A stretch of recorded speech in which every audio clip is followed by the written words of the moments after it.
بسم اللہ الرحمن الرحیم۔ سامعین و ناظرین، دو کام ایسے ہیں جن کو نبی علیہ السلام نے لعنتی قرار دیا۔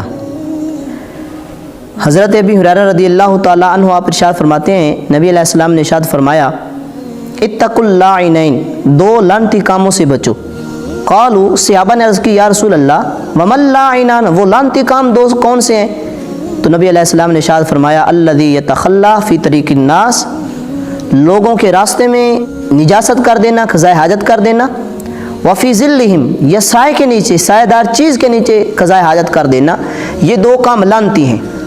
اب ہمیں جو اخلاقیات کا، جو ہمیں زندگی بسر کرنے کا طریقہ نبی علیہ السلام نے بتایا، ان میں سے ایک یہ بھی ہے کہ ہم لوگوں کے راستے پر قضائے حاجت نہ کریں۔